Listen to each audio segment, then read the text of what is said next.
Assalamualaikum warahmatullahi wabarakatuh. Kembali lagi dengan saya Erlita Nur Roshida Ramadhani.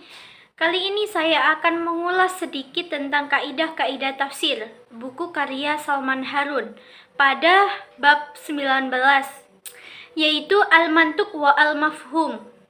Sebelum itu, mari kita pelajari pengertian dari Al-Mantuq sendiri. Al-Mantuq adalah makna yang ditunjuk oleh kata secara langsung, di mana maknanya itu apa adanya, yang dipahami begitu kata itu diucapkan.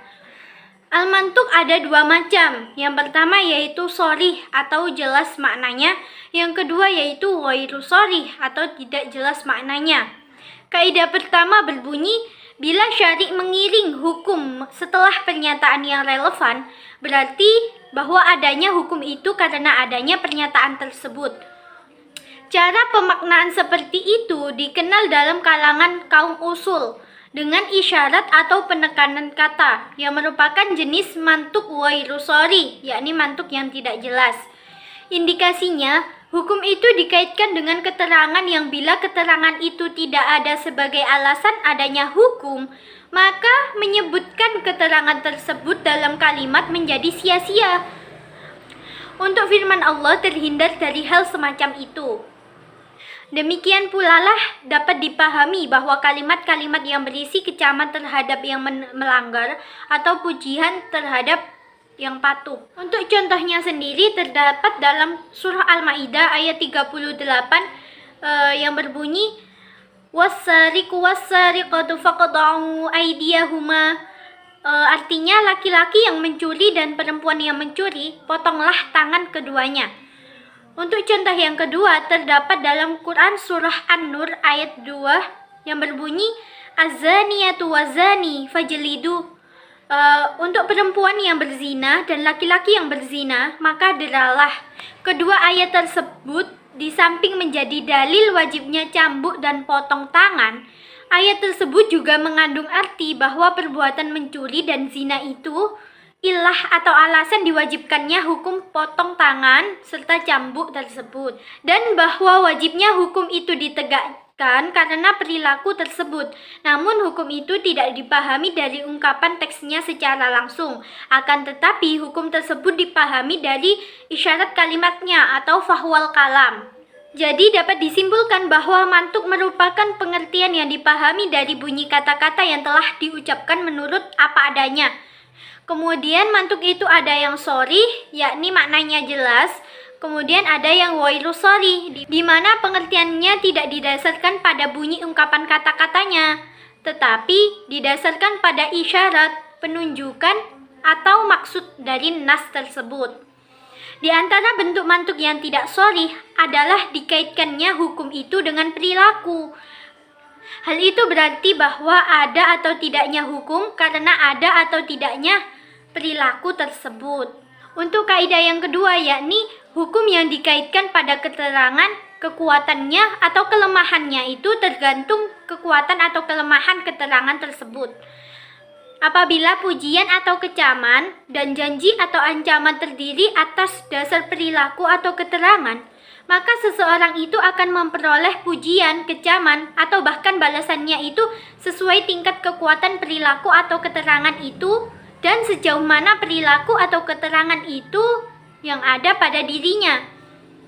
Kemudian untuk besar atau kecilnya balasan itu tergantung pada kuat atau lemahnya perilaku atau keterangan tersebut. Untuk contohnya terdapat dalam firman Allah Quran surah Al-An'am ayat 82 yang berbunyi alladzina amanu wa lam yalbisu imanahum bidzulmin ulaika lahumul amnu wa hum muhtadun. Yang artinya orang-orang yang beriman dan tidak mencampur adukkan iman mereka dengan kezaliman atau syirik, mereka itulah yang mendapat keamanan serta mereka itulah merupakan orang-orang yang mendapatkan petunjuk. Jadi keamanan dan perolehan petunjuk dalam ayat tersebut merupakan tergantung pada iman mereka. Apabila seorang hamba mewujudkan imannya dengan baik, maka keamanan serta petunjuk yang ia peroleh akan baik pula. Untuk sebaliknya, apabila iman mereka kurang baik, maka perolehannya pun juga kurang baik pula. Jadi, apabila pujian dan imbalannya atau kecaman dan hukumannya dituangkan pada perilaku atau keterangan, maka intensitas imbalan atau hukuman itu tergantung pada intensitas perilaku atau keterangan tersebut. Sebelum kita lanjut pada kaidah selanjutnya, maka kita perlu mengetahui arti dari mafhum itu sendiri. Al-mafhum merupakan sesuatu yang ditunjuk oleh lafadz yang tidak secara langsung. Jadi maknanya itu tersirat dan lazim bagi kata tersebut. Untuk al-mafhum sendiri terbagi menjadi dua, yakni al-muwafaqah dan al-mukhalafah. Untuk al-mafhum al-muwafaqah berarti makna yang tersirat itu sesuai dengan makna yang tersurat. Kemudian untuk al-mafhum al-mukhalafah yakni makna yang tersirat bertolak belakang dengan makna yang tersurat. Nah, kita lanjut kaidah yang ketiga yang berbunyi, bila waktu sesuatu perlu diindahkan, maka sesuatu itu lebih perlu lagi diindahkan. Kaidah ini termasuk dalam lingkup pembahasan mafhum muwafaqah aulawi. Hal itu karena menyebut waktu kejadiannya sesuatu berarti menyebut sesuatu itu sendiri lebih penting lagi. Contohnya dalam Quran Surah Al-Baqarah ayat 260 yang berbunyi, "Idz qala Ibrahimu Rabbi arini kaifa tuhyil mauta." Yang artinya, dan ingatlah ketika Ibrahim berkata, "Ya Tuhanku, perlihatkanlah kepadaku bagaimana engkau menghidupkan orang-orang yang mati." Untuk makna ayat tersebut merupakan ingatlah waktu Nabi Ibrahim berkata. Tetapi perintah mengingat waktu Nabi Ibrahim itu berkata, maksudnya itu adalah mubalaghah, yakni agar kata-kata dari Nabi Ibrahim itu benar-benar kita perhatikan dan kita laksanakan. Bukanlah perintah untuk memperhatikan waktunya itu. Jadi yang paling penting dilaksanakan adalah mafhum muwafaqahnya, yaitu menjadikan kisah Ibrahim ini sebagai pelajaran, bukan mantuknya, yakni waktu dari kisah Nabi Ibrahim tersebut. Jadi kesimpulannya yaitu disebutkannya waktu peristiwa menunjukkan bahwa peristiwanya itu sendiri lebih penting lagi untuk diperhatikan. Untuk kaidah yang keempat yaitu bila hukum disusun berdasarkan keterangan yang dapat dipertimbangkan, membuangnya tidak diperkenankan. Kaidah yang keempat ini sangat berkaitan dengan kaidah sebelumnya yang sudah saya jelaskan. Namun dalam keduanya terdapat perbedaan, di mana pada kaidah yang lalu, yakni hukum itu dikaitkan dengan ilatnya atau bahkan ilat itu merupakan dasar pensyariatannya. Maka pada kaidah keempat ini, keterangan-keterangan atau adjektif yang berperan perlu diperhatikan dalam memahami dan menetapkan makna. Nah, di sini terdapat konsekuensi yang diperhatikan keterangan-keterangan itu. Yang pertama, keterangan-keterangan yang ditolak perlu dikesampingkan. Untuk yang kedua, keterangan-keterangan yang berpengaruh pada pertimbangan. Untuk yang ketiga, kita harus memperhatikan hanya keterangan-keterangan yang disebutkan berdasarkan sesuai dengan kasus. Untuk semuanya itu merupakan kondisi-kondisi di mana mafhum mukhalafah dipandang tidak perlu dicari. Penentu dalam persoalan ini atau bahwa mafhum mukhalafah perlu dicari adalah apakah disebutkannya al-mantuk secara khusus, maka menyatakan kekhususan hukum atau bukan. Jadi apabila terbukti disebutkan bahwa al-mantuk secara khusus itu karena sebab lain, bukan untuk mengkhususkan hukum dan menegasikan hukum lainnya, maka penyebutan secara khusus al-mantuk itu tidak menunjukkan pengkhususan hukum yang bukan hukum tersiratnya.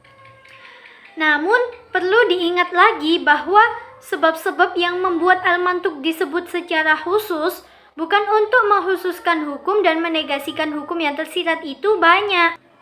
Masalah itu masuk ke dalam persoalan yang dikenal dengan istilah penghalang-penghalang bagi kemungkinan adanya mafhum al-mukhalafah. Kaidah lain yang sejalan dengan masalah tersebut merupakan kaitan deskriptif, di mana keterangan tidak mengandung mafhum mukhalafah, berbeda dengan kaitan reservatif atau penjagaan. Untuk contoh kaitan deskriptif, yakni dalam firman Allah Quran Surah Al-Mu'minun ayat 117 yang berbunyi wa may yad'u ma'allahi ilahan akhar la burhana lahu bih. Artinya, dan barang siapa menyembah Tuhan yang lain di samping Allah, padahal tidak ada sesuatu dalil pun baginya tentang itu. Nah, untuk kata tidak ada sesuatu dalil pun baginya tentang itu merupakan keterangan atau deskripsi dari Tuhan yang tidak patut untuk disembah. Ayat ini tidak bisa berarti sebaliknya, mafhum mukhalafah, bahwa orang yang menyembah selain Allah yang memiliki dalil atau landasan tidak terkena sanksi.